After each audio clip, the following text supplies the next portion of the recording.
All right, y'all, we're live again, and I'm going to interview my buddy Sam here. So, Sam and I haven't talked very much. He messaged me first back on 3/1 of 24, and it was just a very small, encouragement because I think we must have been like in a Discord or something. And then we actually started talking on October 20th, just a few days ago, and he said, "Man, I think we have a lot in common just because he's listened to me talk." And I shared a long testimony. That a friend of mine did, and so now this is our first talk. So you'll get to see us live. Sam, just take it away if you want to tell us a little bit about you or whatever you have planned. Let's talk it up. All right. So thank you for having me. Yeah, my name is Samer. I was born in Cuba, 9/11. You know, that date is a little bit like the same as Shane. So I wanted, because you inspire me to do this kind of thing. You know, I think it helps a lot when you see another person sharing and their experience with the creator. So I thought I first wanted just to have a little chat, quick chat with you, but you said like, okay, let's do a proper, proper chat. Let's do it. Let's do a recording. So I completely agree with that. So I think it can be good. I want to take a little bit of my background because I watched your your testimony, and I really put my hairs to up, because I was like, this guy and we have even more in common that I thought about, because I hear from your voice you're a very loving person, very truthful, very transparent, and I've been like that since I was a child. Um, Very loving. I see through people very easy. So I struggle growing up because people wouldn't understand that, like the same as you. They would see you like, who are you? Why are you so nice and so loving? And for a long period of my life, until I was 32 years old, I didn't have any relationship. So people will say me the same as you, like, are you gay? Why you don't have a girlfriend? Like, what is your problem, right?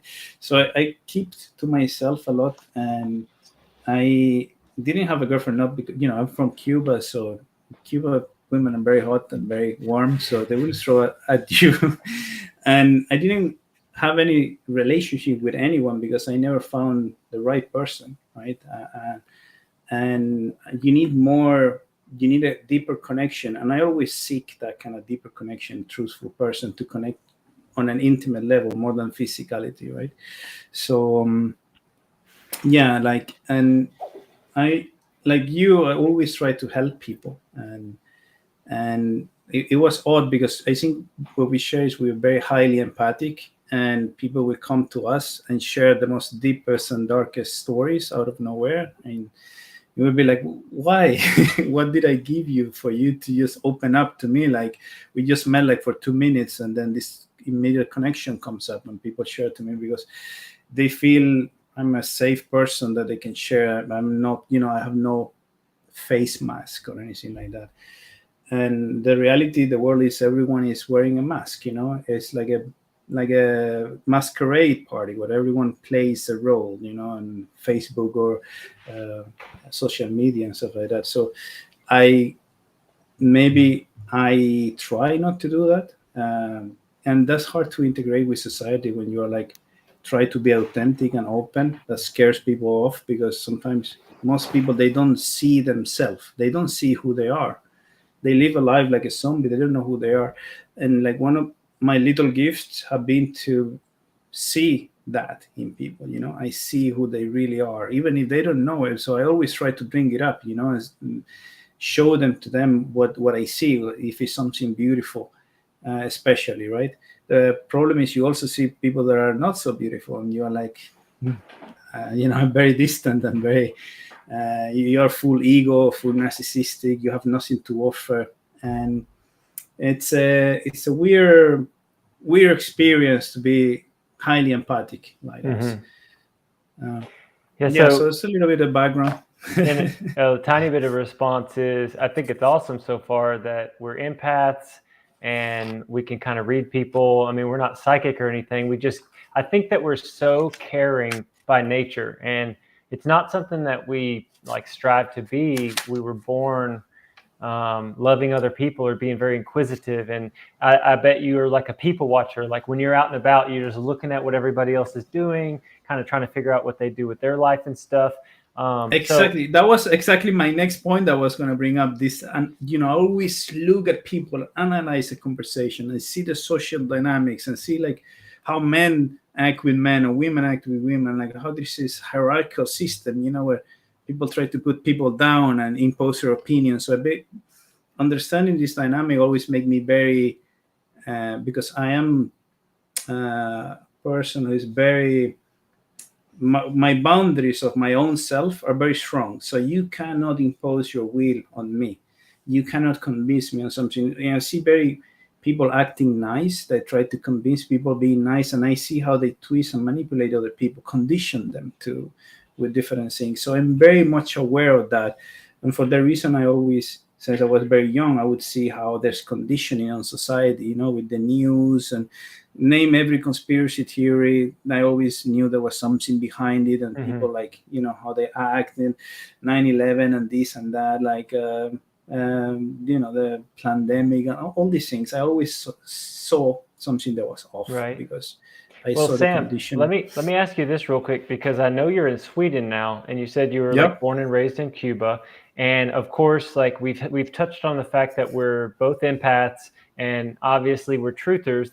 People don't know yet how far you are into the truth stuff. So, if you will, take us back a little bit to maybe your upbringing, maybe a little bit of what your childhood was like, or maybe high school, middle school, sort of your young years, and and then take it into kind of how and who are you now? How did you get to where you are today? Or does that throw off what you had planned to share? No, that's perfect. Yeah. So, so my mom is Cuban, and my father, he was Palestinian.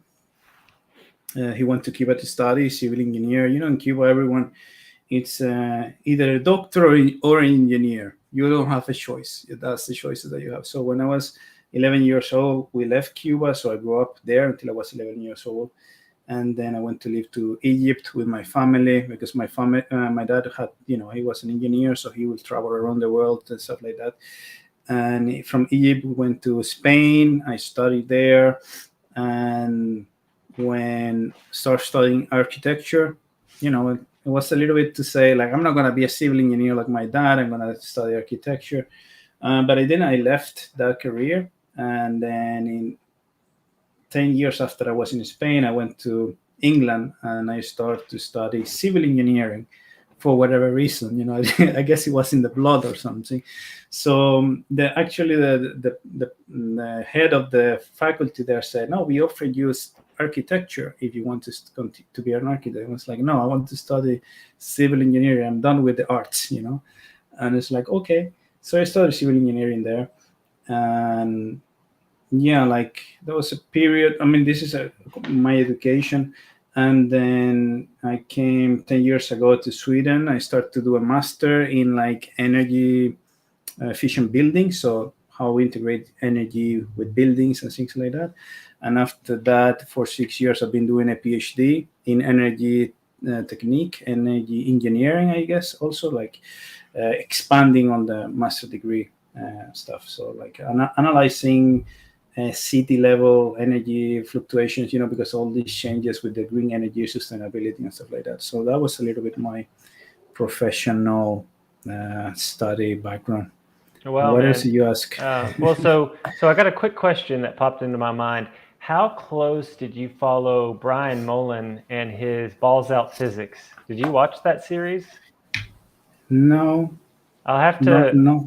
He's kind of old school flat Earth, where I think he might be a structural engineer, and so he was an engineer that was asking questions about all the stuff with like this. Okay, he's like, if this is a sphere Earth and a plane is flying, but at altitude it's going a farther distance than here, and he just did all the math, and he had a whiteboard behind him, and I mean he just had multiple episodes on his YouTube channel of asking questions about flat Earth or stationary topographical plane Earth versus the globe model, and of course people ad homed him and said, "Oh, he's not doing his math right, and he's a quack, and I can't believe he's saying anything like this." But a lot of his stuff was really, really good. And he actually, at the end of his series, came up with this idea of forcing the line. So he was going to take like basically like a 2x4 or something very rigid and keep that at level no matter what as it goes on. And I can't remember exactly how it was going to work, but it was going to show you over a distance definitely if a curvature was coming or not. And then they somebody got to him and was like, if you don't stop, you're going to get fired. You're going to lose your job. You're going to lose your livelihood. And he's doing great. I'll send you the whole playlist for you to check out later. A lot of people were like, oh no, did Brian get, did he get taken out and all that stuff? But he's doing fine. He actually follows the, how we were talking about Sean from Kingdom and Context and some of those folks that run in that crowd. He did an interview with Matthew Jansen, is another one of the channel to watch. But he did a recent interview, like I'd say within a year ago. He's married, he's happy, he's following Torah, and he's still a flat earther. So that's kind of a side tangent, but I'll get all this information to you because he's a legend. Yeah, I didn't knew about him, but because I'm quite recently awakened to this kind of stuff, and I've always been, like you just say, like looking for truths. Like, I'm a truth seeker at heart, right? I always wanted to understand how the universe works. That's why I study, right? Like, and for example, I have a hard time memorizing stuff. Give me facts and give me a name, and I will forget it 3 seconds. But you give me an equation that I can comprehend, I can replicate, and I learned that for life. That's why I always ace my mathematics and physics tests. Because like, I comprehend how it works, so then I can replicate it. I don't have to memorize anything. My brain is not for memorizing, right? Even though I can memorize a lot of interesting facts and stuff like that. But like, and also pattern recognition, right? When you recognize behavior in people, that's why we study people when we are empathic. And wait a second.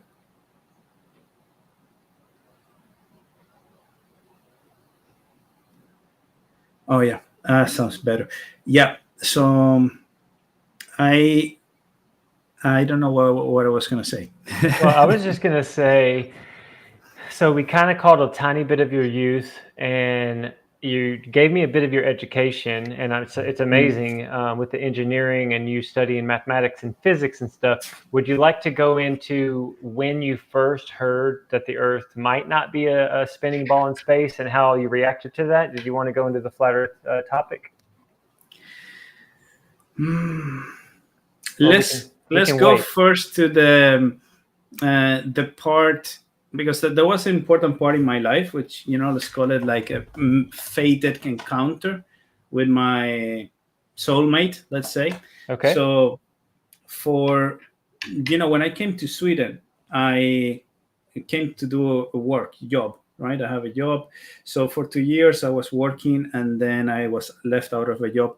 But the moment that I landed in Sweden, a week after, I moved into this cabin by the woods in Stockholm, which is like dreamlike, like the lake, the woods, and it's a cozy cabin with a chimney and stuff like that.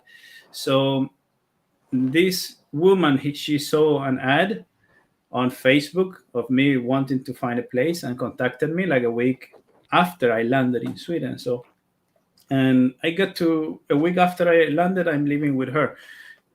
So, well, she is a philosopher. It reminds me a little bit the kind of person you described to be your first, the relationship you had that was not so good. Like a person like to party, smoke weed, philosophy, like to talk about life and stuff like that. So we discuss a lot of things. I'm very philosophical. I like to discuss about life. It's like I never studied philosophy. I would have liked to study philosophy, but like I'm a person who question everything. And questioning something. It's in my blood. Like I want to understand deep meaning of things. I want to understand deep people, and so like before meeting her, I never been with anyone. So I was like 32 years old, and I never kissed a girl. I never had sex with anyone, and I wasn't looking for that either. There was like maybe like I was a little bit depressed at that time, like because my grandmother had passed away, and my grandmother was everything to me, and I was like angry with the creator, right? Because like I will always pray to the creator that take my life, don't take my grandma away. I cannot Mhm. live without her. So I was like, devastated. And I never met anyone. I find women very attractive, and but it takes more for me to have a physical connection, like I said, right? And it took me like 3 or 4 months living together with her, getting to know her closer, where like I guess she fell in love with me the first moment she saw me. She was writing diaries about how surprised she was of who I was, until she will make advances, I guess, and I would just not see them, right? Because I wasn't paying attention. But there will come a time that she will jump on me and kiss me, and I was like, oh, what is happening? I was shocked. And then, Mhm. well, long story short, like we started a relationship, and that lasted like eight and a half years. And she teach me a lot about life and a lot about philosophy. We were very deep in love. I'm the man I am today thanks to her, right? The first 2 years of our relationship, she was working 2 jobs. I was unemployed. Her family was against our relationship, saying I was taking advantage of her. My family was saying the same thing, that she was taking advantage of me because I was too good for her, etc., etc. So we were like fighting against the world, and we even through my um, work, the last part of, yeah, it was a complicated relationship also, because like you said, at times it will get too intense, and she will have these spirals where like she would need to self-medicate to keep chill. But if is life is too quiet and she needs to smoke, she will create drama out of nothing. So the relationship become a little bit difficult, like codependent. I was losing myself to it, Mhm. being the uh, I'm sure you experience this. When you're empathic, people use you to Yeah. heal themselves. They keep you constantly with drama, and the moment that you don't have time for them, they attack you, because you are all the time there for them. But now you are not there. So what has happened? You need to recharge from all that demand. But like, I wanted to say also, like, even there was this kind of problems, we were very much in love, and she said that I was the only person she would like to have a child with. Mhm. And we were trying to have a child for a year. We were like, going to we saw there were some fertility problems, because she was a little bit old, and she have a very crazy lifestyle before meeting me. I have no crazy lifestyle. Like I said, I was not sleeping around with anything, but she have a different lifestyle, and she have a history of sexual abuse, and of course, like, a family also mistreated her a lot. Mhm. And yeah, like, it was a difficult time, but like, we tried to get pregnant. We got pregnant. We have a 2.5-year-old son,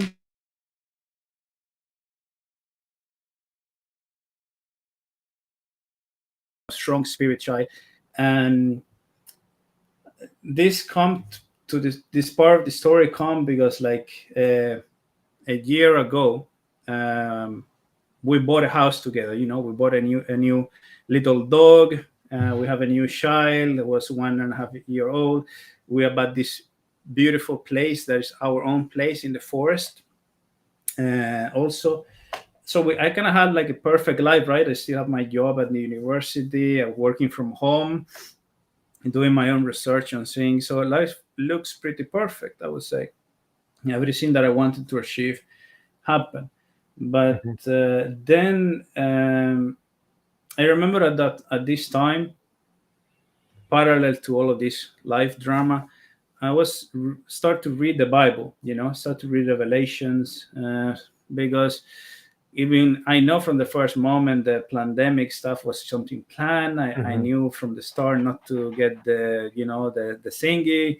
I informed her, like, we're not doing any of that. We know what's happening. I explained what was happening. Um, so but I start to look into the Bible about things, Mhm. right? Why is it that everything looks so planned. Things are not seems to be so chaotic. We think there is a chaos of everything is chaotic and you're lost, but there is a scripture behind everything. So I started to unravel a little bit through the Bible, but I didn't have time because of all this drama and a Hmm. new child, a new 1 year old child, still very difficult to it takes a lot of energy. Yeah. And Hey, also, um, yeah, I'm I'm jump gonna in. well, I'm just gonna jump in and say to the chat or to anybody that watches this, um, I invited Sam on basically to talk about faith, his past, what he's been through, who he is today, the Bible. We will get to where we are right now with what we understand and truther stuff. So yeah, if you guys would just let the story unfold. I dropped in the chat my testimony so you can in reverse like have context. You can watch what I basically sent him, and this is half a response to my testimony that I shared with him, which you guys will have to catch later, and half me getting to know Sam. So I'm having a great time. Yeah, continue on. So you just were to the on the Bible, looking into it. You had the a little bit of drama in the relationship, and you just were digging deeper into Scripture. Yeah. So carry on. I mean, by all means, I don't want to interrupt you. I just wanted to let the chat know like what we're even doing. Yeah, but I wanted to give this context, this background context, so you see a little bit the development in the end, like what I don't know. I think maybe it's important. Details sometimes are important. So I wanted to paint the whole story of who I was, how the relationship was, how I fought for what I had. I wanted to give this perfect place for my child to grow up, and I sort of had like a good, like, fated partner, right? Because I never in my life look at another woman how I look at her, right? So for me, it was like, oh, this is fate, and this is meant to be, and I still love her very much. But like after moving at this place, like in May last year, on August we had a fight, and she sometimes would get or stressed with stuff, and when she cannot smoke to relax, um, she would get aggressive and gaslight me about stuff. So that time we had a fight because she hit me, and I tried to confront her about the situation. And from that day, she didn't like to be confronted. She doesn't accept that she did something bad or she hit me or anything like that. I was like, this is not okay behavior to do when we're in new life now. We're here, we have everything we want, we're nice neighbors, everything.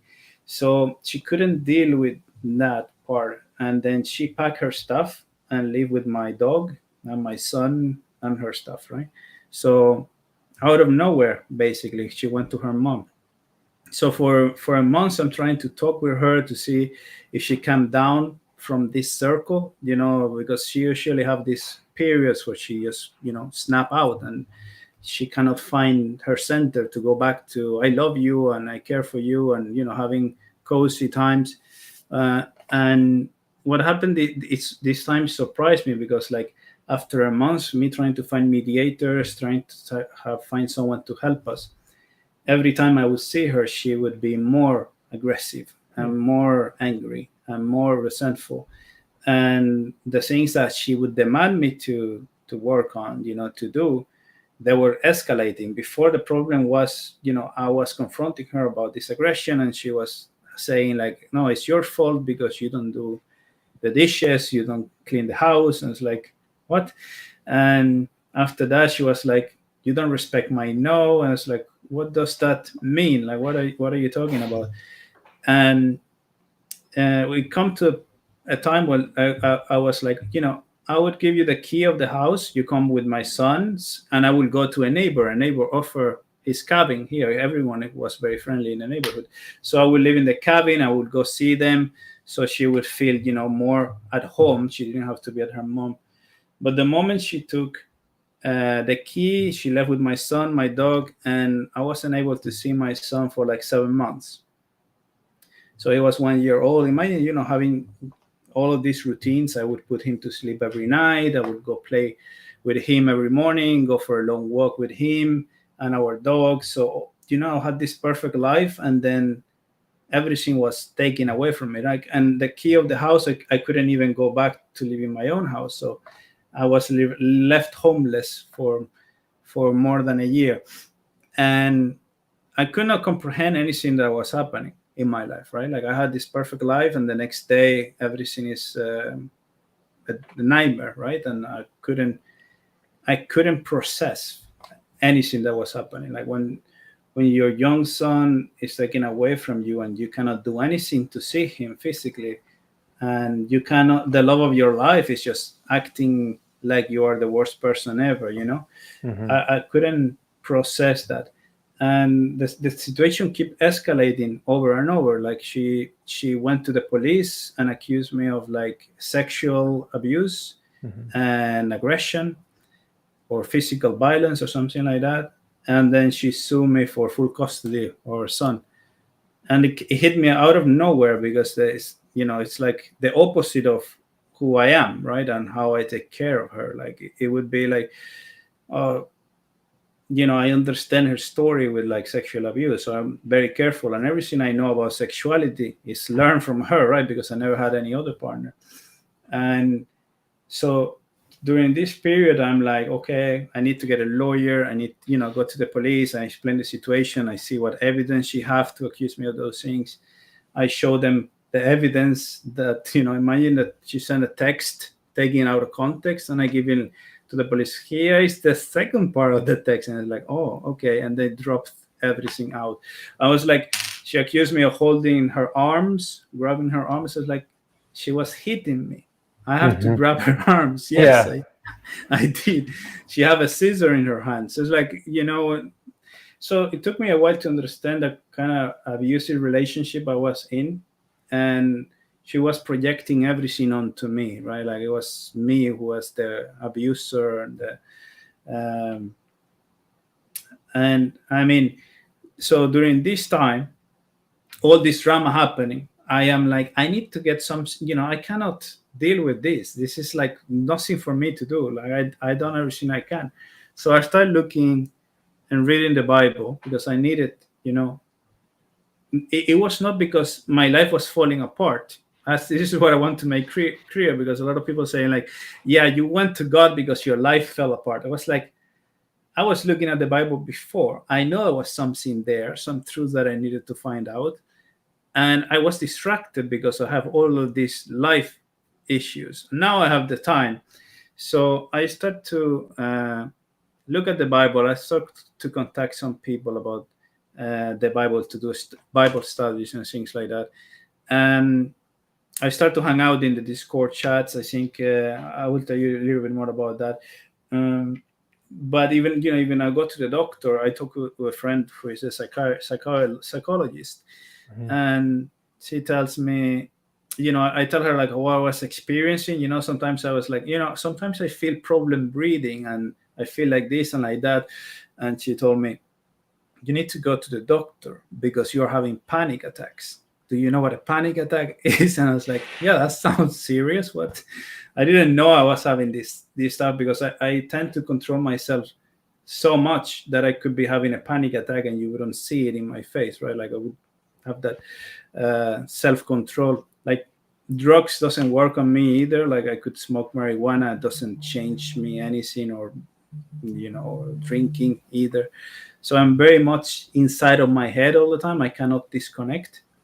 So, but I have to go to the doctor because I was feeling sick, right? I have all this anxiety and fear for my son, and it's like stress for not being able to see him.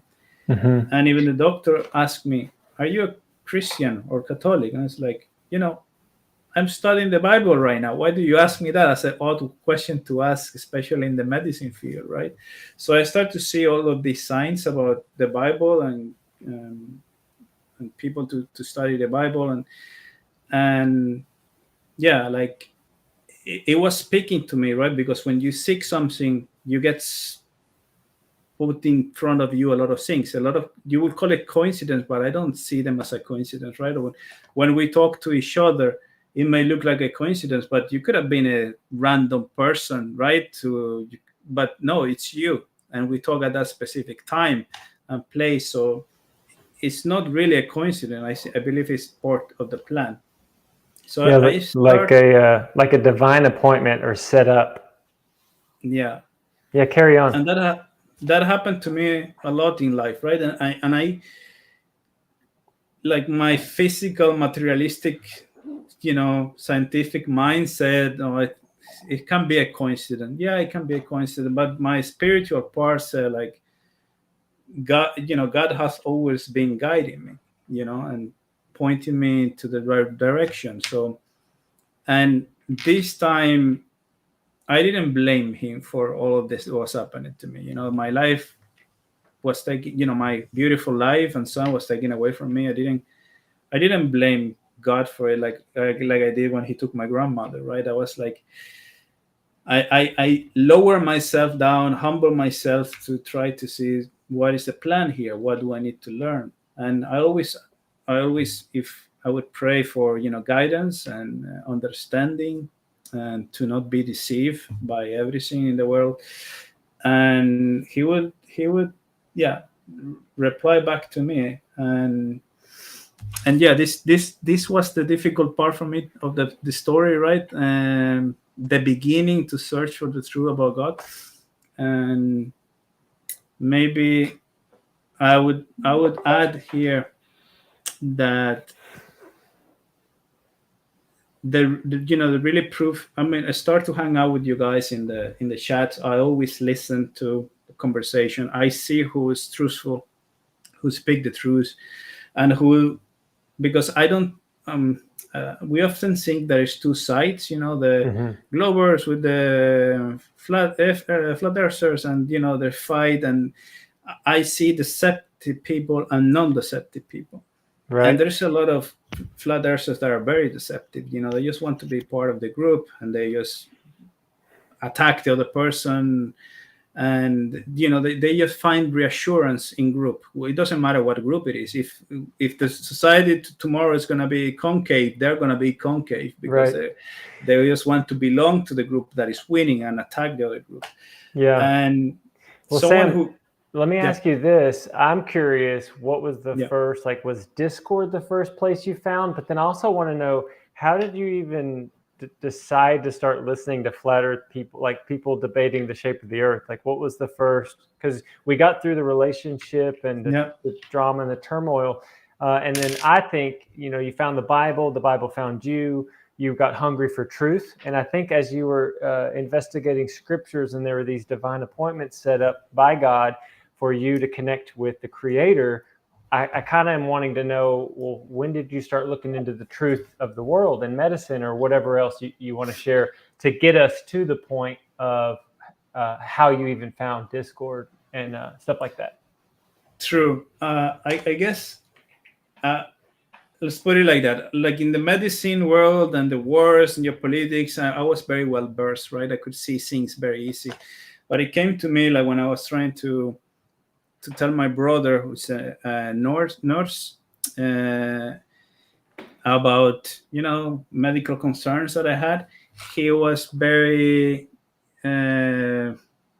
mainstream, so he would call me like, you are, in Spanish it's called a person who negates everything. You negates everything. So in the same time he put me in the flat earth category. I was like, what does that have to do with this? I was like, he insulted me, and like, it's like, I'm not that person, like, but wait a second, why he is saying that? So I went and I watched a video, I don't know, 2-hour videos of different proof about the shape of the earth. And I was like, this have to be very ridiculous stuff. So, but I'm gonna watch it anyway, because I'm not gonna discard someone's opinion just because it sounds ridiculous. Like, I am a researcher, I look at things, right? So I would look at it with an open mind. So I watched this video, and I was like, what? That's a ridiculous argument. That's a ridiculous argument. That's a ridiculous. This is interesting. This is interesting. This is interesting.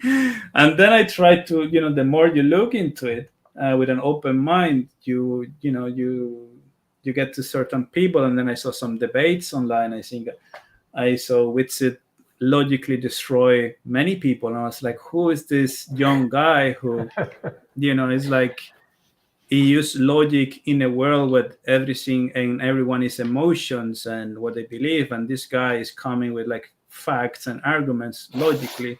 I could follow his logic, and it surprised me a lot. And I keep digging into that, but like I got into it because someone insulted me using that word. I was like, well, I'm gonna look at that word. I'm gonna look at what it means, and then I'm gonna come back to you. And then I realized, oh shit. That's so funny, man. I love that story. I mean, I know you could go on, and feel free. I mean, because I think a Yeah. part of what these interviews are about is, you're educated, you've been through a lot. I think we all have been through a lot. If we told our past, or everybody I have on, I hope they share their past and their struggles. And we still have yet to go with the religious development and the faith stuff. We might talk about kingdom and context a little bit more. But right now, where we are in your own awakening journey, it just makes me feel good that you basically got stereotyped as okay, so you were a truth seeking, and somebody said like, oh, or what are you going to do next? Look into flat earth? And you're like, well, what does that even mean? Let me look. And then you found Witsit, and it's just really awesome that I think you wanted truth more than anything, and that's a part of why you're even awake right now. But yeah, elaborate or go wherever you want with it, bro. Yeah. So yeah, it was a little bit like my brother. He knows me and he respects me a lot. He said like, you are so intelligent, you are like a savant, but you are at the same time are stupid. And it's just like, which one is it? Like, I'm either a stupid person or I'm a person that you said is a very intelligent. And I think you need to look at the world with kids eye, when with innocence, and not to assume that you know everything. And in the academia world, you have all these people that think they are like super smart people because they have a PhD. I see them talking, and the hubris is enormous. You don't need to say you are a PhD. Oh, call me professor and this and that. And they don't know anything. They cannot. I mean, to seek the truth, you need to have like a noble soul, right? I think this is why real researchers, most of them believe in God, because when you seek the truth, you need to accept God. But we will get there, right? And yeah, but I look at it with an open heart. I look at honestly. I look at both sides of the argument, and I saw like, because my, let's say, gift unquote to see people through who they are, if they talk with truth or if they talk with deception. I could see the people that which, for example, was arguing about, they just not listening to him, most his logical arguments. He was just attacking him as a person. And I felt the same, right? When I talk with my brother or my family or my friends, they would attack me as a person. They would not look at my arguments. So it's like, that was very challenging in this world today. To people don't really believe in logic anymore. It's about what they feel is real, and that's very hard. Yeah. And you asked me something else, but I've forgotten. Well, I mean, I'm just going to say, as someone who's woken up, 2.5 years ago, to the earth not being a spinning, wobbling, pear shape, whatever, obloid, oblate spheroid in space orbiting around the sun, to say that is insanity to some people. They cannot believe that I would even believe that it's not a ball in space. But I'm not stupid either, but I got very distracted with life. As a kid, as a toddler, I was told this, that, and the other about space, this, that, and the other about science. Trust us. There's experts in the field that know things way at a level higher than you will ever even achieve. That's not even where your life goals are, so let them handle it. But when it was brought to my attention, it's like, wait a minute, a lot of people already know. You've probably heard me say that a friend of mine told me that outer space, as sold to us as a narrative, is not reality, that you can't actually go trillions of light years, much less to the moon. And that's why they had to fake it. And people can hate on me, they can hate on this channel, they can hate on you and think that we're silly and dumb. And they have the right to do that. People can hate me for seeking truth. People can hate you or anyone in the chat. They can be angry that we're asking questions about what's in our food, or, you know, what is this toxic environment that we live in called life? Because I think much of life is set up to instill fear, anxiety, cause division, and make us not know who we are and not know where we are. So basically, I'm going to pass it back to you, but I wanted to say, when I started to look into the world outside, I looked up and I was like, oh my gosh, the moon is gorgeous. Like, the moon is beautiful. What is that? And it's like, I almost forgot that childlike, being inquisitive about nature and being connected with nature. It's like I got numb to what nature was, and I was getting forced more and more towards materialism and just this day-to-day busy rush of a life. And so honestly, flat earth for me, bro, it helped me to become alive again in how I ask questions and how I think. It helped me to become more like, not what to think, but how to think. What's that called? It's a term. Everybody says it.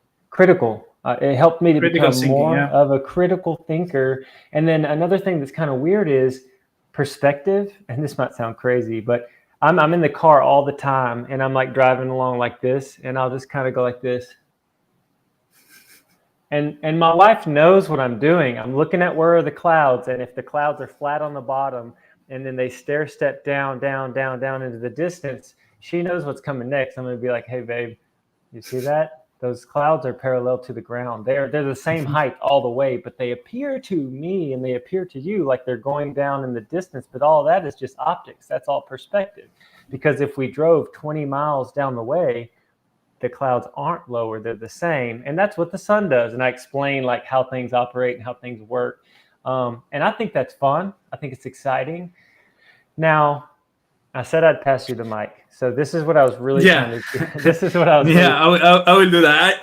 As you can see, I am always in the channels listening to you guys, and I always, I think it's better to learn to listen than to talk. So I often get a little bit too quiet, right? And because I love to listen, right? I love to learn, absorb knowledge from other people.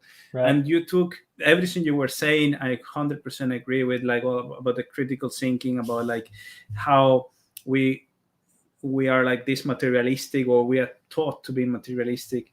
And for me, maybe it was a little bit different because I always live inside of my bubble, inside of my head. Like I always had this, protection. It was me and then the outside world, and with people try to convince me about how things are morally or in physics and stuff like that, and I would not pay attention. I always have my own principle and my own moral, let's say, right? And that helped me a lot to not get swayed by opinions or things like that. And I would learn to be quiet also, because if I would get my honest opinion about things, it goes usually against a global consensus in a group or in society, and then you get hammered down. The nail that always get hammered down is the one that doesn't sink the same. Yeah. And I always had a problem belonging in that way, thinking the same, right? Because I think we are, we talk about killing the ego, right? Like how you need to kill the ego and etc., etc. But I think it is a little bit misconstructed. So some people are like, you need to love everyone and kill the ego, in a way like you kill yourself and you don't put any attention to yourself. But I think we need to strengthen who we are. We need to be strong, and we need to build up this inner authentic self so people don't walk over us. And I have to learn that the hard way. Forget about the ego and put in the mask. What you need to focus is on your inner strong self and fertilize that. The ego is there as an obstacle because it's not the real you. It's just a fake mask that you have. So you need to build the authentic you. And I've always been good at that, and seeing myself and seeing other people. And I want to bring that beautiful things of other people out. And yeah, I think this is what it's important in the way that how we, uh, you know, build who we are. And I wanted to say something else, but I forgot. Well, hey, I tell you Sorry. what, if it comes to you, just interject. But what I was going to say is I was going crazy with all the, my own awakening journey and story. But here's a point that you may be able to launch from, unless you remember. If you remember, just pick it back up. But when you wake up, or when you decide for yourself as a man or woman that you get to ask questions, you get to be inquisitive, you have the right and you have the power, you have the authority over your own soul or mind or body to say, wait a second, I know I was told all this stuff, I know this is supposed to be the truth, but is it? Let me look.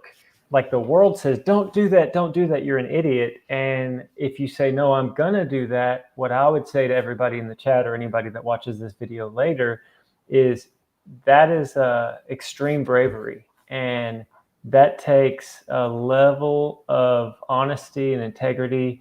And it actually is a sign of intelligence to be able to have the globe model fully intact. Like, here's the heliocentric model. It's right there. Let me put this on the shelf. It's going to be fine. It's going to be okay. What is this flat earth thing, or concave earth, or simulation theory, like all these other things?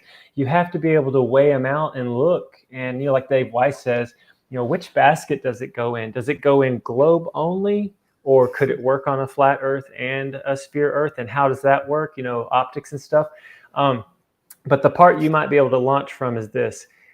When we become truly truth seekers. Now, I don't mean like not the cliche version, like I'm a truther. No, I mean like when you're seeking the truth in all things.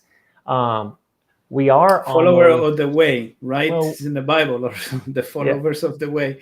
So when I saw that in the Bible, I was like, a tear came through my eyes, because when you look, I mean, I logically look at everything that was happening around the world in every single field, society, morality, medicine, etc., and I saw everything was wrong. I mean, even in my own field in energy, we talk about sustainability and green energy and all this stuff. And I was like, why are we spending so much money in these buzzwords, but we are not actually doing what is the best for the environment, for energy and stuff like that? We are like getting money from Europe for these projects, etc., etc. So I have some of my own conflicts there, and the Agenda 2030 you heard about and all that kind of stuff. It's like I have my own inner conflicts, so I couldn't with my principles to do some certain jobs I was supposed to do, because it was going against my principles. And I think we need to conserve this integrity no matter what. And at that time, I was not so big on the Bible, reading the Bible, or like, I would say myself, oh, I'm a Christian, but I never read the Bible. And when I start to look at everything that's happening, everything leads to the Creator. So I was like, you cannot have this without the Creator. And where do we have information about the Creator? Well, this book. Okay, I'm going to read the book and start to look at all because I knew there was going to be some mistranslation or manipulations on the book, and they will hide some truths about it, and they will try to twist things. So I tried to look the source, the purest source that I could find about the book, and the purest source about the religion, about God. So in this journey, I guess I found you guys, right? And some, let's say, truthers, but like also they were very believing in God, right?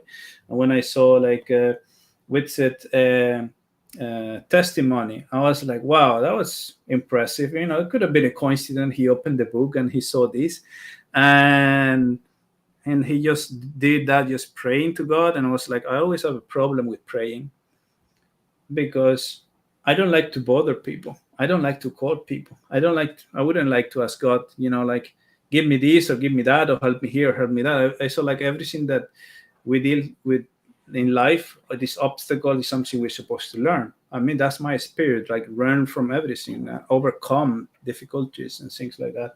So I had a problem like opening my heart and asking for anything to God. So praying was something that I didn't know how to do. So I, I give it a try. So now I will pray, because my life is already in shambles. I'm not going to ask to fix my life. I'm going to ask for some guidance and truth, because I always keep seeking the truth. Even when everything was taken away from me, I would think like the most important principle to me is to be truthful, to be authentic, and to seek truth. So you would say like I'm a real truther, right? Not the person who is into conspiracy stuff just Mm-hmm. for the sake of being in a conspiracy, because it's our life mission to seek the truth of the world, right? And I start to pray, and I ask for what should I do, what should I how do I move on from everything that is happening, like my whole l- little life that I had was destroyed. My idea of the world was destroyed. My idea in science is destroyed.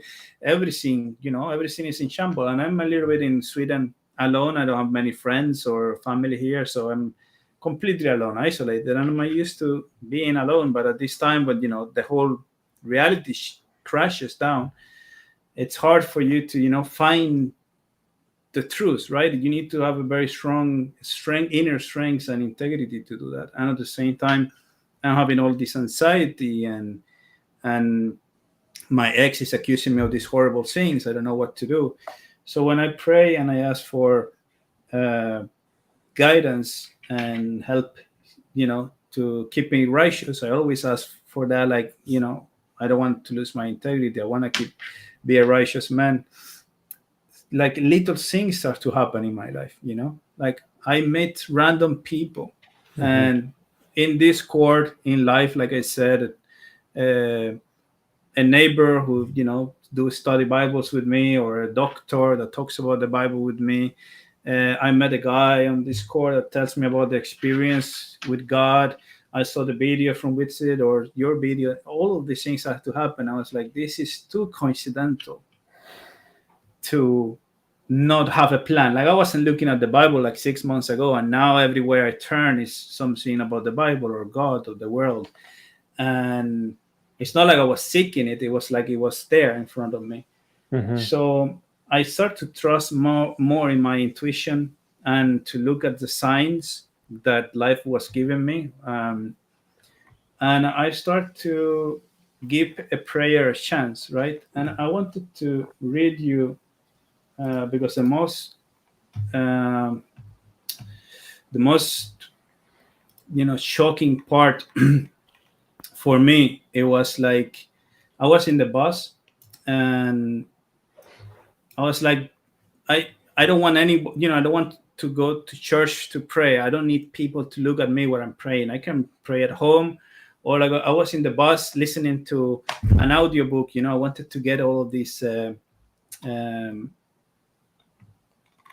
books, because I had a lot to catch on, right? I have a lot to learn from the Bible. So I was listening to Daniel on audiobook, and I stop it for a second and I start to pray. And I always pray for the same thing. I pray for guidance to show me the truth. I read Enoch before Daniel, so I was like, very Enoch was a very righteous man, and he was shown everything how the world works, right? And I was in a way happy for him, a little bit jealous. I was like, I would like to see everything that he saw.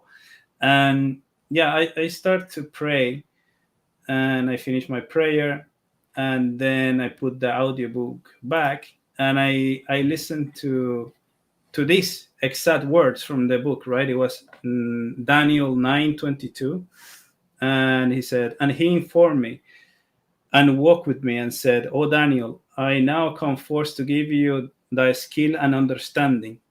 At the beginning of thy supplications, the commandment came forth, and I am come to shew thee, for thou art greatly beloved. Therefore, understand the matter and consider the vision." And I mean, at that moment, I start crying, because it was like he directly answered to me what I had prayed for. he say that I will show you and give you understanding that you are for. And he said that I was beloved. Mm-hmm. And I needed to hear that. Yeah. And, you know, that was crazy. Yeah, dude.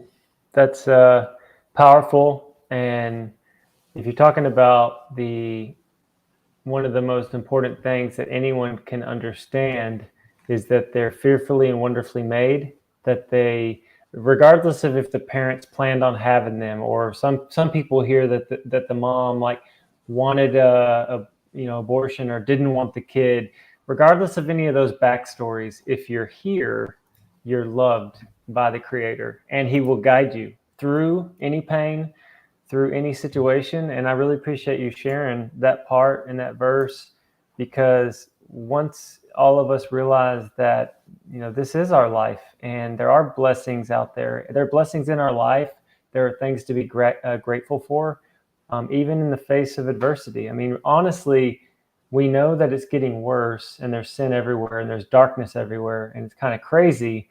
But honestly, we're taking another breath. We had another meal today. No one's coming in my house right now to attack me. So I've got to be thankful and grateful for this life. And that's going to be my position no matter what happens in the world. If somebody comes in my house, I mean, I'm not going to be this meek and mild guy. Like, if you're in here and I have a family to protect, I'm going to protect my family best I can. But if I can de-escalate the situation, or pray very quickly, pray for guidance and what words to use. I'm not going to necessarily go to violence like number one unless the threat is high. And I know that's not where we were really going to take it. I really want to focus on the fact that no matter what kind of pain and trauma we've all been through, there's healing to be had. And it's a gift. And so I'm really proud of where you've come from, everything you've shared so far about the relationship pain, and then just the heartache. And you're on the stream now with me visiting. And I'm proud of you, bro. It's so good. Yes, thank you. Yeah.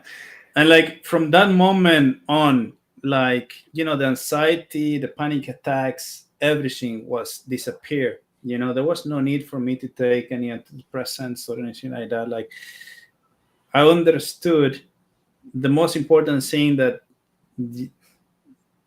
you must understand in this world is like you are beloved by the Creator, and I needed to hear that, right? I wasn't feeling love from anyone. I was alone. And I mean, you could have told me, I love you, Sam, but like, I wouldn't felt that to, change my life and take all my anxiety away. I would think like, oh, your love may be temporary or conditional or something like that. But the love from the Creator is, if you open your heart to Him, He's there for you. And from that moment on, it's like when you walk and you try to, how do you say, disciple after Him, right? And you wear the armor of God, right? Like, you're untouchable in a way. You're not afraid of death. You're not afraid of anything that's happening in your life. And that doesn't mean you're careless or you don't take care of yourself and your loved one. You still need to be a strong man, because there's an adversary and people that work for the adversary. They're there trying to harm you, but you have inner strength. That's what I wanted to say before. Like, you need to cultivate your inner strengths. And when you have that, it doesn't matter how things turn in your life. You always look at the creation and you see the world and the firmament like you. And I look up and I look at the moon when it's a super moon, and I say, like, this is a wonderful creation. This is His creation. And I'm here being lucky person to be able to admire this. And every second in life is a gift, and we should try to appreciate that. Like, instead of accusing people of being a liar because you misunderstood what they meant, or I feel you are, but your feelings, the only feel that matters is feeling of love towards the Creator, right? Like, and people are so misguided and so not focusing on the right things. And this is why I think the flat earth community, not everyone, but the majority, like, are doing a good job, because it puts the light on the creator, right? And when everyone turns the heart to the creator, we can achieve this humanity. I do believe in humanity. I lost my faith in humanity at some points in my life, but really, when everyone is of one heart, and we are gonna we are gonna acquire this realm, this creation, and we need to take care of it, in every single level. And for that, we need to be humans towards each other. And there is no political system or person or economic system that is gonna save where we are right now. It's only our humanity and our hearts, and that comes to following what is in the Bible, right? What the rules are there. You just need to follow those rules. And yeah, and I feel like a lot of things have been there's a lot of lies, right, in the world. Like even a lot of Christian people are, I think, deceived. Here in Sweden, everything, the Christianity here become Gnostic Christianity. They teach this and that, and they put more emphasis. Is like, this is what I feel it means, instead of reading literally what it means. And don't make an interpretation. Don't try to make it into your political belief. That's not the Bible, right? And what people need to do is to read the Bible from themselves and to pray, right? It took me a lot for me to pray, because I didn't want to bother the creator, right? But if you do that, he will answer you. Like he answered me, he answered a lot of people. I hear your testimony, which is testimony, and it's a first step into, I don't know, being human, right? Connecting to who you are. I think that's the more important thing. Then we can debate about the physics of stuff. I like physics and research about different theories, but I feel none of that is that it is important, right? When I listen to you or anyone online, I listen to if they speak from the heart, if the heart is open, like if the heart is circumcised, as Sean said, right? When your heart is like pure, you're taking away all these shadows and you're taking away all your ego, and you talk to the creator. Because let's say if the creator exists, he sees everything. He sees what is in your heart. You cannot lie to him. You cannot convince him you're a good man when you are sinning and lying to yourself. So you need to be able to be truthful to yourself and be the best version of you can be, and talk from the heart to yourself and to other people. And absolutely. A lot of people can hear that. I can hear that. I can listen to that. And that resonates with me. And when someone is not like that, I immediately, it's cringe. It's a dissonance in their voice. And yeah. Hey, I tell you what, I'm going to take a short break, like 2 to 3 minutes. I'm going to play a little bit of Josh from Founded Earth Brothers, just like a random filler video, because I'm going to hit the bathroom. Like I've got my coffee and my water. And when I come back with you, so I'm going to move us off. I'm going to play just a random video, which is cool because Josh is starting this whole channel called Creation Standard. And my daughter and my son love it. So if you need to grab some water or anything, you probably got like 2 minutes, maybe 3 max. And I'll just stop it when I get back, and we'll pick it up, because when I come back on, I'm going to tell you a tiny story on prayer. So here we go. Okay. See you in a bit. See you in just a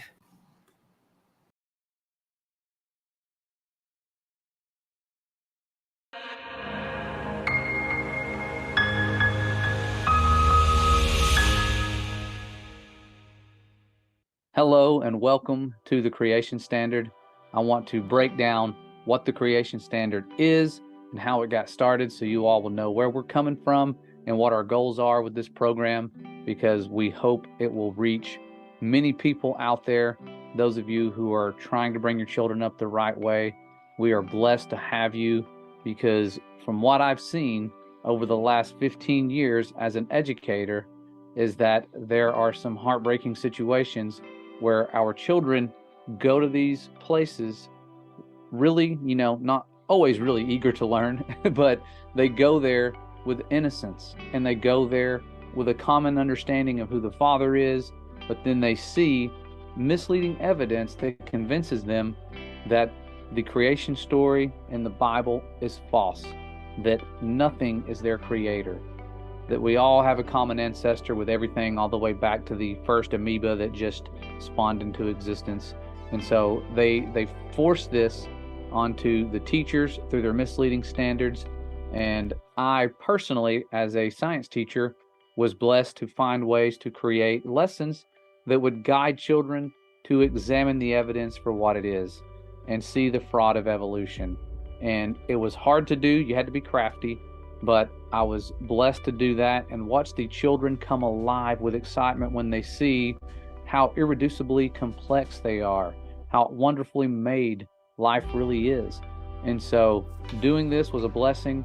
However, as I looked around and went to department meeting after department meeting, I would see that the other teachers are sticking to the misleading standards and teaching evolution as fact. And it was to a point to where I knew there was something I had to do. I can't just start fighting everybody over this. You lose your job, you lose your teaching certificate. So I tried to plant seeds, and it just wasn't enough. And so I felt led to reach more children. And the best way to do that, I feel, is to create new standards that are modified versions of the traditional standards that take the truth about creation and put that in the forefront and guide students to examine the evidence that the world has given and look at it more closely and watch it fall apart when they put it to the test. And so that's what it's all about. It's not about denying the science and being a science denier. We're going to look at the science first, and we're going to look at the newest evidence that backs up the truth about creation, for what we live on, who made it, the beloved Son, all of these details that the world is hiding. We're going to be exposing children to it in a way that has yet to be done. And so what we've already done at Creation Standard is make new standards that are literally just modified versions of the traditional, because your students are going to be tested in most states on those standards, even if they're in homeschool. So they'll require them to go and take these tests, and you'll see that they're going to do better than students who are looking at the traditional standards. They'll know what answers they're supposed to pick, but they'll know also what the truth is.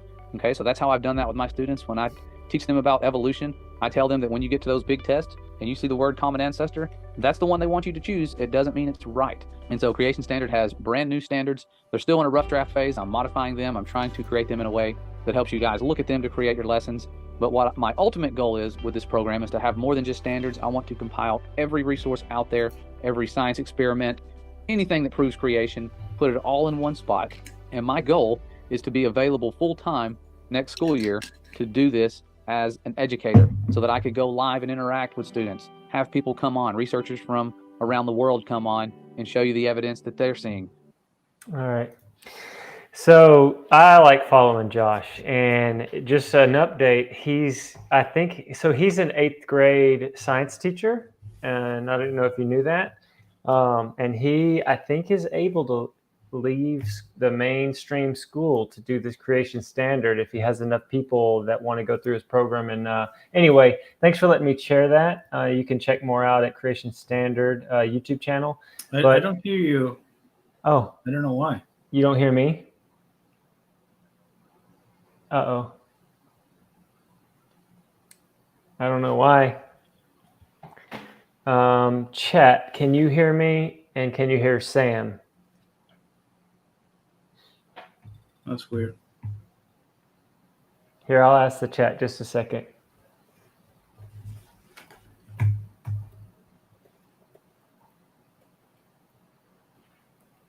Okay. Here, I'll message you. So I see that people can hear both of us, but I don't hear you for some reason. I don't know. Did something happen on my end? I don't know. If you here,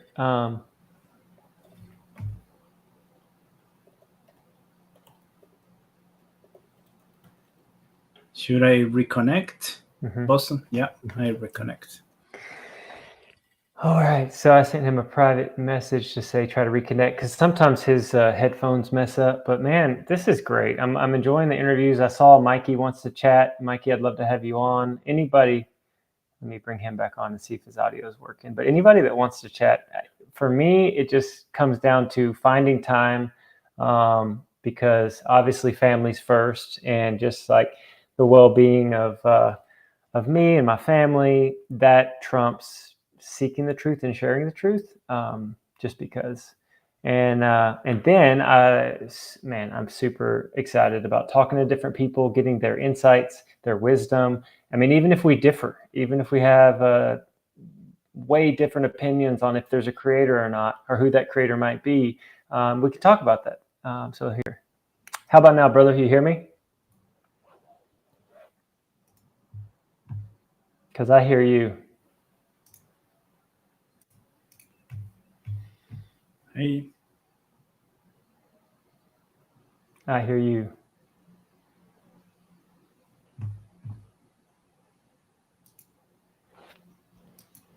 Do you hear me? Yep, I hear you. No, I still don't hear you. We unfortunately. We had a little bit of trouble like this when we were testing, and he left and came back a couple times. And I know, like, under settings, you got, whatever his PC, he's got his audio settings. Maybe even I'm going to message him and say maybe even in Talk Studios there's possibly a setting for him to change. But like I was saying, I appreciate everybody that popped in. It looks like there's 26 watching now, which is pretty epic. And I saw somebody say, like, I left for a minute and came back. There's just legends everywhere in the chat. I agree. There's a lot of people that are here right now that also are truth seekers, and not in it to be right, but in it to connect. Not only connect to truth, but connect to each other. Let's try Sam again, brother. You got me? I hear you now. Yeah, we're back. So We're back. So did you get to hear a little bit of Josh and his idea of creation standards? No, sorry, I missed that part. Well, I was playing the video, while I stepped away. Anyway, I'll send you a link to Josh from Founded Earth Brothers, because he has a twin. And first he and his twin brother started Flat Earth Brothers, but it got super censored because Flat Earth was in the name. So he changed it to Founded Earth Brothers. And I'll send you that link later. But what I was going to touch on is prayer, because when I was a young boy trying to figure out, is there a God, and what should I do with my life, and am I supposed to pray to something? I just didn't understand like how I fit into the world.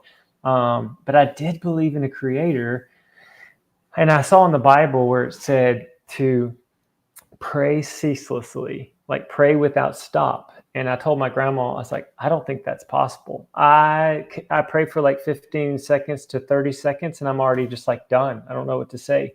And she said, honey, that's not what that means, or that's not, she said, this is what I want you to understand.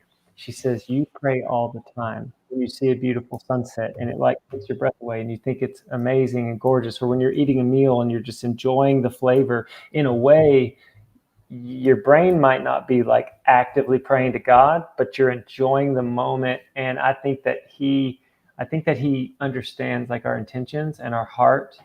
And that it may not be, somebody might say, that's not true. That's not what prayer is.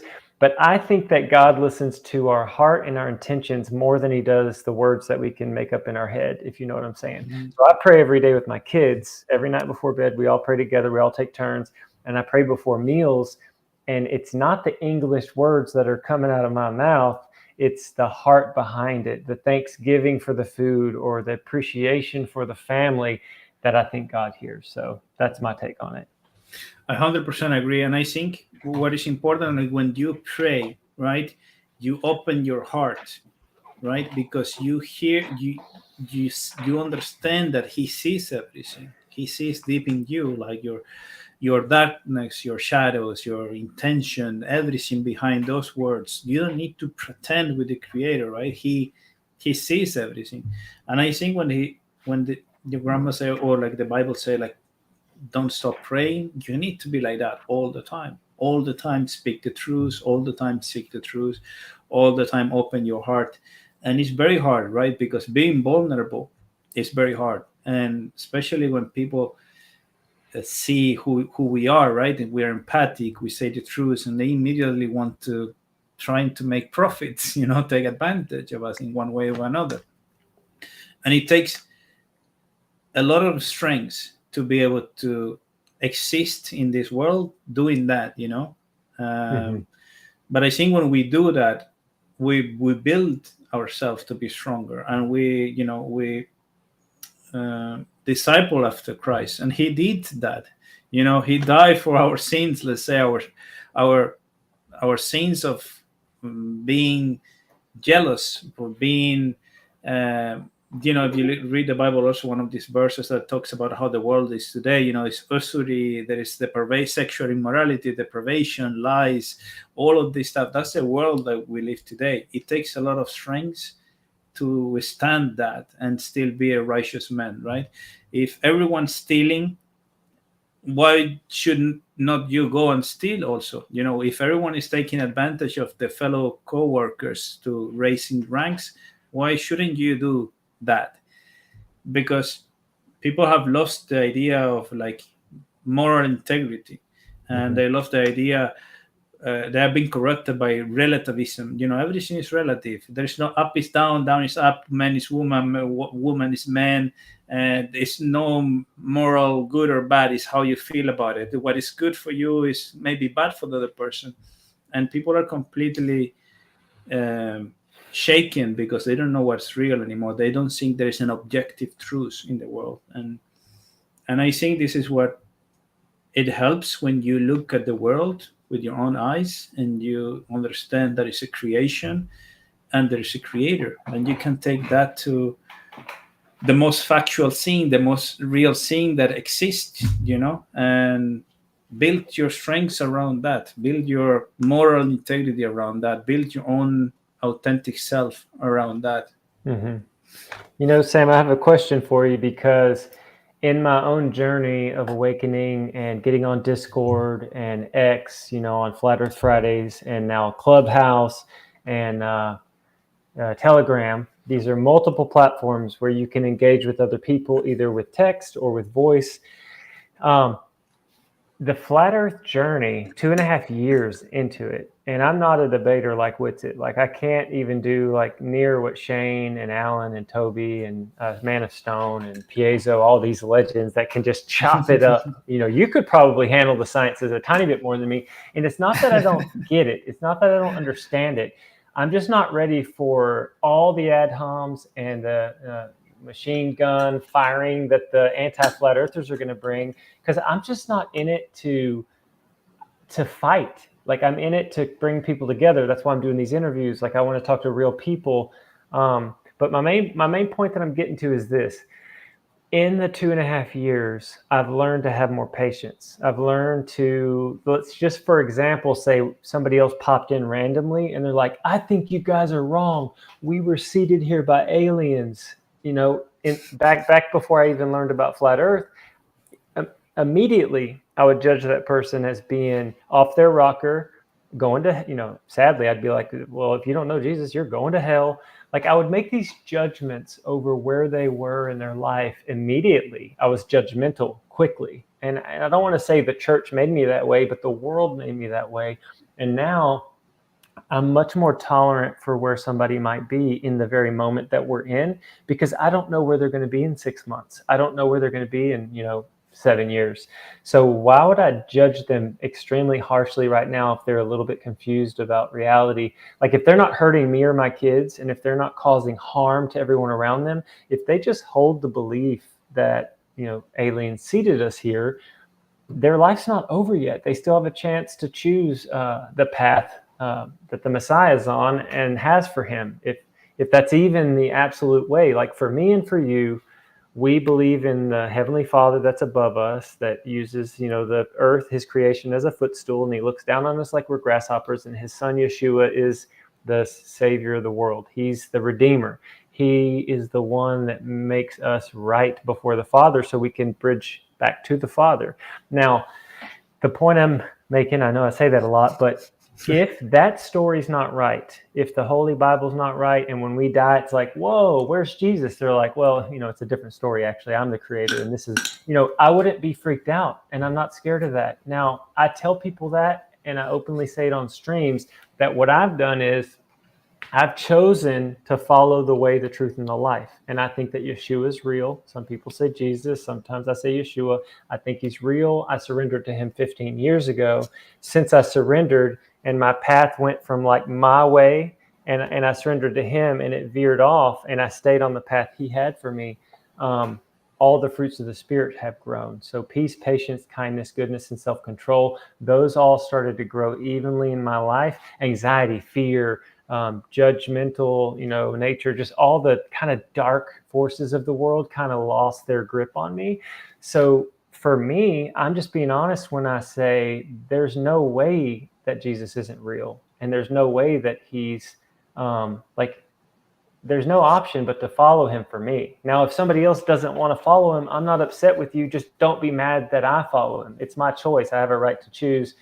So to wrap it all up, my question is, do you think it's okay to be okay with other people not being there yet or having other opinions? Because I don't want to fight. I mean, do you want to fight with people just because of differences? No, I everything you said, I agree with. Like you, I mean, it's like we're synchronized with our minds, our thoughts.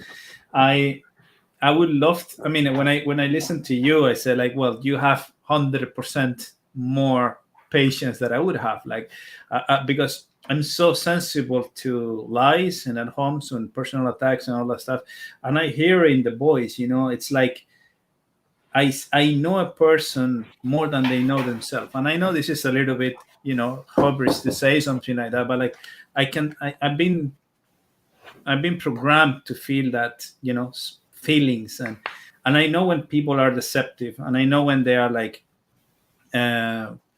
lying to themselves, basically. So I perceive that even before they are saying anything, before you guys notice that they are trolling you or they're saying, trying to get a gotcha.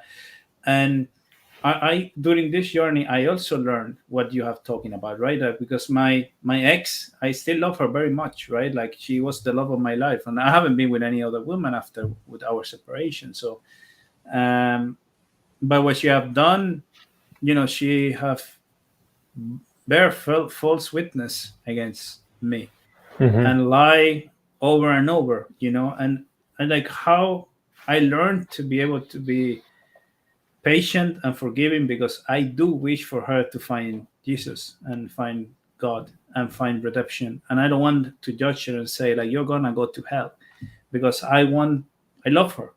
So if there is a life, I will never go back and be with her or anything like that. I don't, that ship have sailed, but I want anyone, even the one that have damaged and hurt me the most, be safe. And I learned that, yeah, like you said, patience and not kindness. What is the other word for it? Like being merciful, right? In some way, like we don't know, we cannot judge. It's only God who can judge, right? He will judge us in the end. And I will always say, like, some people say like, I am safe, because I believe in Jesus, and like I don't know if I'm worthy of being saved. I don't know if in the end I'm gonna be judged. I'm gonna be like, oh, sorry, you didn't make the cut. Because to be, when you read about this man like Enoch or David, all these people that they were extraordinary people, very righteous people. Maybe I haven't been that righteous all my life. I tried to walk in that path, but I don't consider myself to be on the same level of righteousness.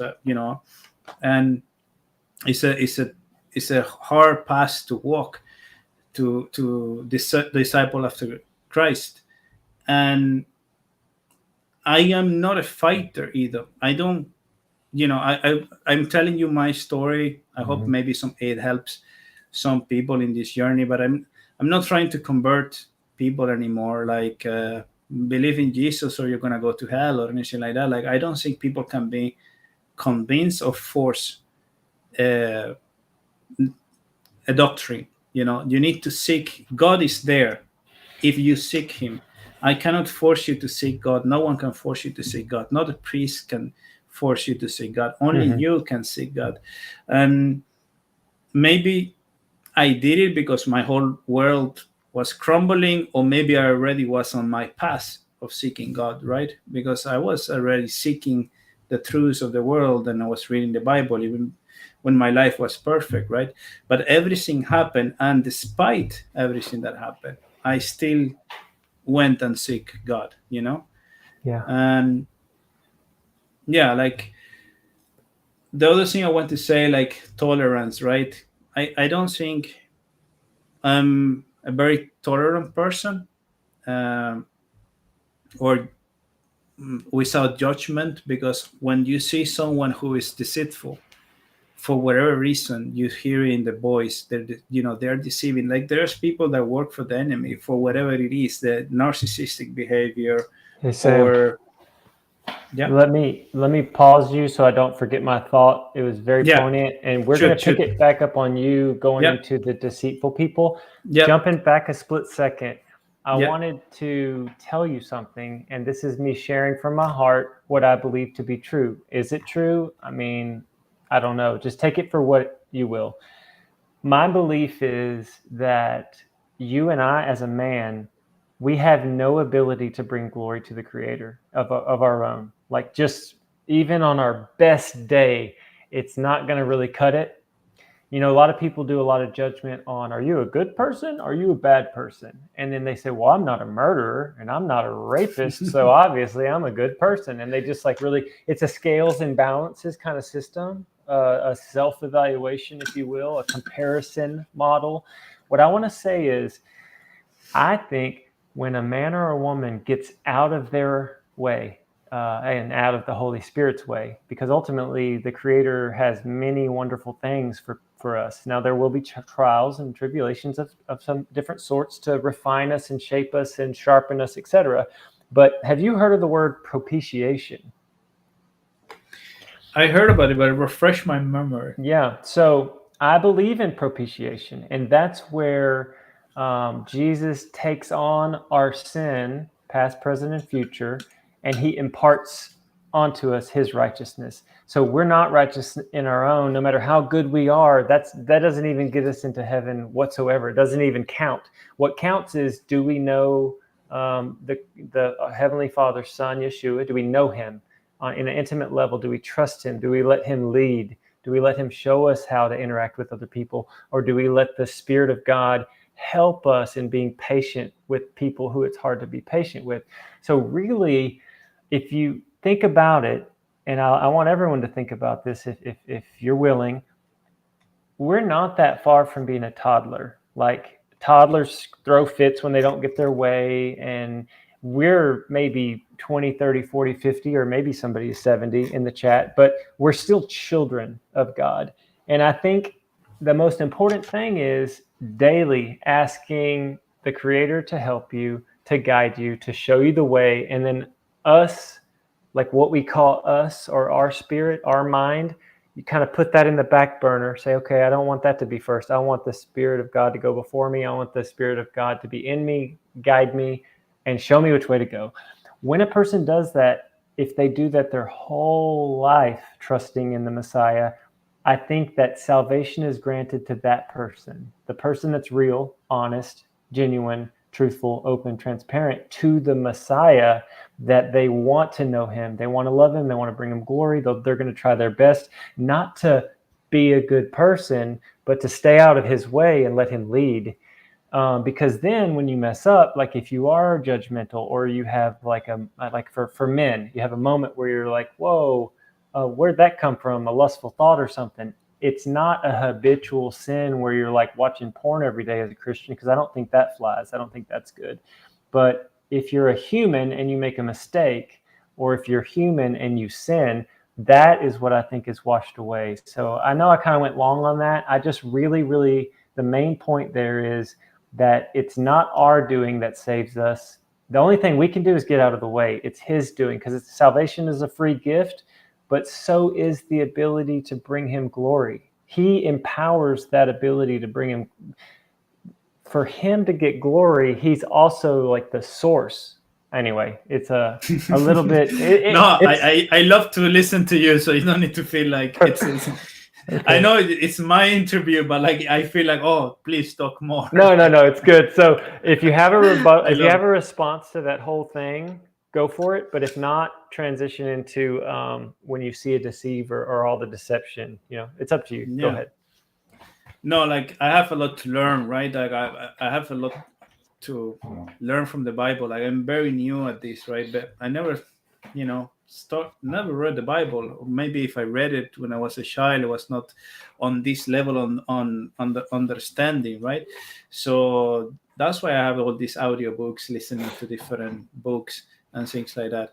And you know a little bit more about this, about the salvation thing. My take on it, it would be this where you are open with your heart, right? This aspect of authenticity, right? Like God knows what is in your heart.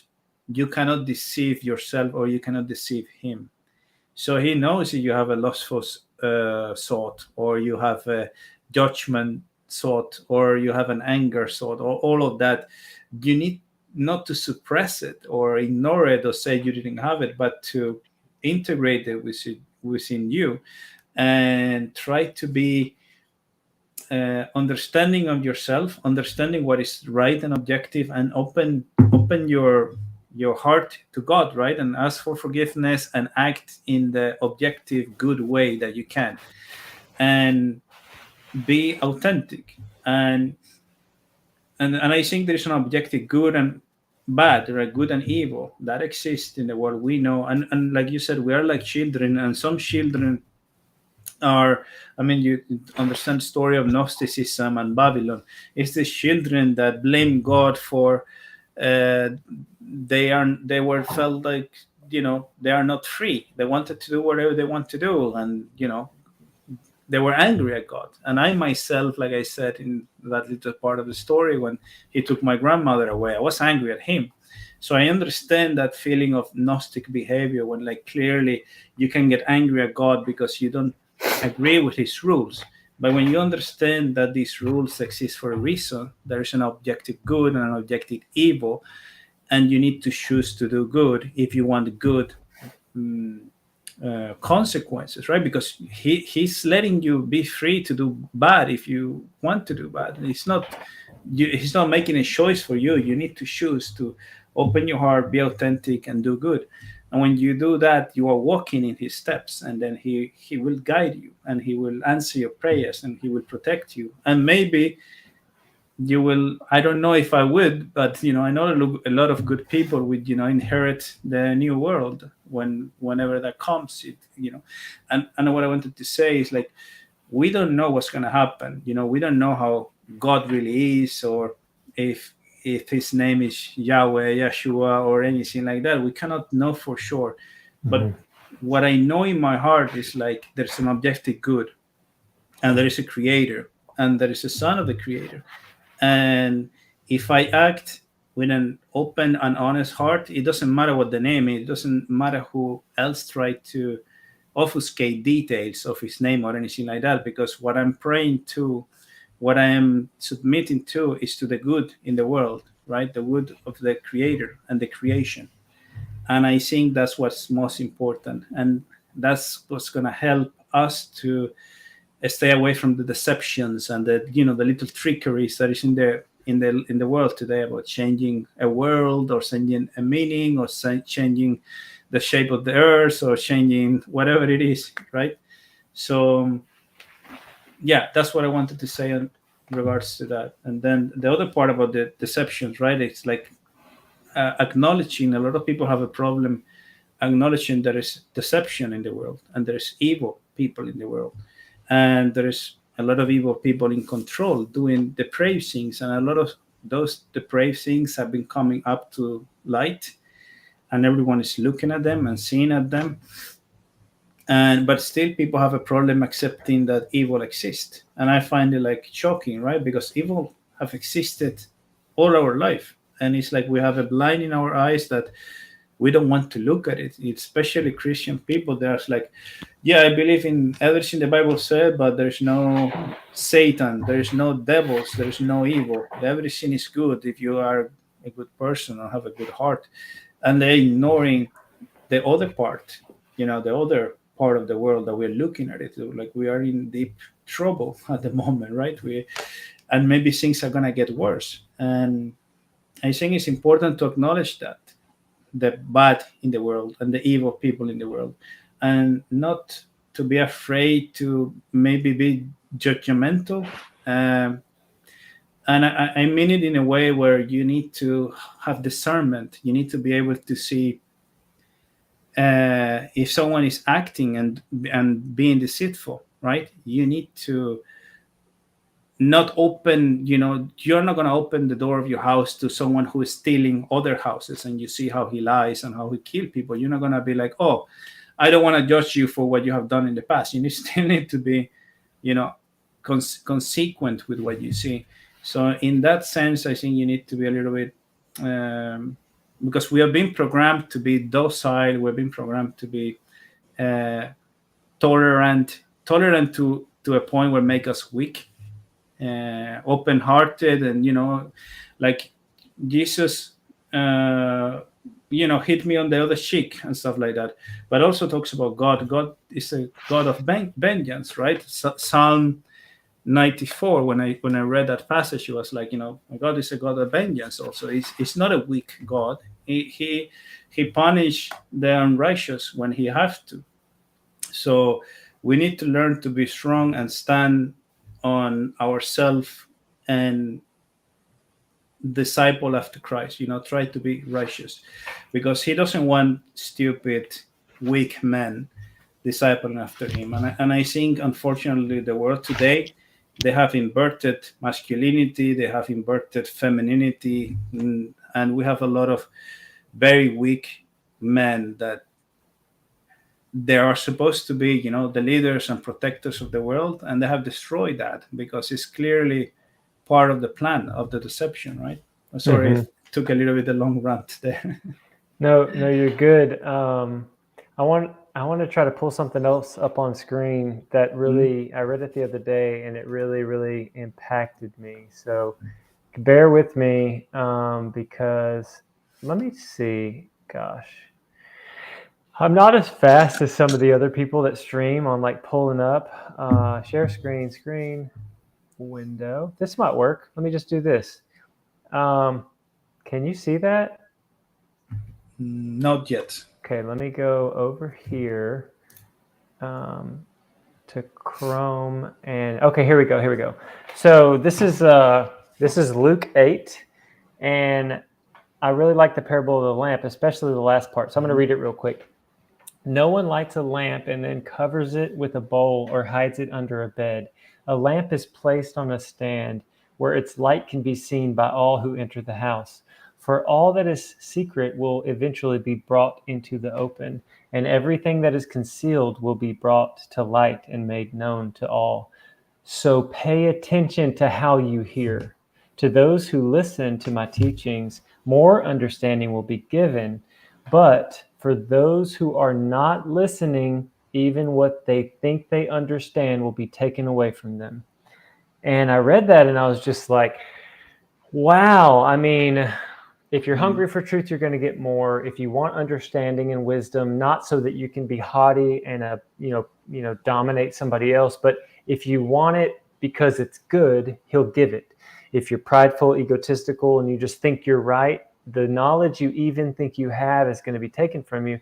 And I say that because I think like a year or two ago, massively across the plain, veils, the veils on many people were lifted so that they could like look around, almost like waking up from the Matrix, or almost like coming out of a coma, and they're like, what's going on? What? And now we can see. And it's almost like all these people and all these entities and beings or whatever that for however long they were getting away with their deception. They were tricking well the masses.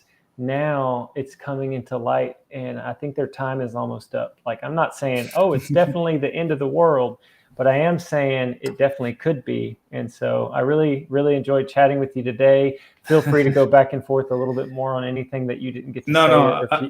I love everything you're saying. I just have a problem taking taking focus, right? Taking the word, because I see it, how we interact each other in the channels. Like, there's very narcissistic people like use knowledge as just like a way to stomp on other people, on both sides, and surprise me. Like, they just talk and talk and talk, and I don't want to be like that. I want to let people talk. When I Sure. have something to say, when people want to listen to what I have to say, then I would say and share my story. And I thank you so much for letting me the opportunity, to talk and to share my part of the story, right, and be interested. But like, I still struggle with the idea where, like, I have to talk, right? It's me talking, and I'm not taking away your time or your opportunity to share your knowledge. But I enjoy it a lot, like, for the opportunity, and that passage is great. I think it's actually like that, right? I've been a true seeker, and being a true seeker is not something to wear like a badge of honor. It's like a double-edged sword, because you don't know what the truth is. You don't Yeah. choose what the truth is, Yeah. So sometimes you see the truth and you're like, oh, I wish I didn't know that. But it's that how it is. And this is a sword that we have to wield, learn how to wield it. And it's not something to use as a weapon against other people. And when you hear people talking about, like, I know this, you are stupid because of that, and you don't know that, and they use knowledge as a weapon. And there is no, like it says there, like, you're trying to get advantage over other people. It doesn't matter what side you're on. It's just narcissistic. And I feel like some people really like their own voice. They just talk about themselves and stuff like that. If I For me, that I'm very philosophical and I want to dig deep in things, not in ideas. Yeah, I like to deep things in ideas, and I don't like to listen to people rant about themselves or what they feel things are. Right? You need Mhm. to talk about things with a purpose. And unfortunately, this is that's my judgment, and I know it's a harsh judgment on the world today, but we have been programmed to be narcissistic by social media. I mean, and you have experienced that like so many times, like you're, debating other fellow flat earthers and how they treat you because you disregard this idea and twist it, and you are a liar and blah blah blah. They're just like insanely narcissistic. I mean, that is not a godlike behavior. Mhm. Yeah, so that is my judgment on that side. And like it says in that parable, like how they that knowledge will be taken away from them because they are not seeking truth in an open-hearted way, in my opinion, right? Like, you need to open your heart for whatever truth it is, and Mhm. be forgiving to other people. Yeah, absolutely, brother. Very well said. Well, man, if you're good with it, this is the longest live I've ever done. So you win the award for the longest live, which it didn't seem like it took a long time at all. And I just say, let me close in prayer, and then I'll wrap it up. Please do. The stream will do like an automatic like shutdown. But if you want to hang out for a second, we can talk for just a moment after. Yeah. But yeah, let's go for it. Oh, Heavenly Father, thank you for letting Sam and I talk today about our past a little bit, his past, and I just want to thank you for setting up this opportunity to do an interview. And I ask that you continue to guide us, protect us, and keep us, everyone in the chat or anybody that watches this later.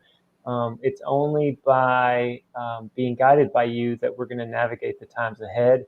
I ask that you just do any kind of healing you could possibly do with Sam's ex, help he and his child to be connected in beautiful ways. And then really just the vulnerability that he showed today, his passion for truth, his willingness to show his face on camera and share what's in his heart. I just pray that you return blessings to him many, many times over. And we can't do it without you. We thank you for what your son did and does for us to have a relationship with you and to be connected to you. And we pray this in Yeshua's holy name. Amen. Amen. Thank you, brother. And the same to you. Thank you too, man. Much love, and we'll see you in the chats. And Much love. Yep. obviously we're going to talk more. So thank you guys for coming in today. That's it for this one, and we'll see you the next time.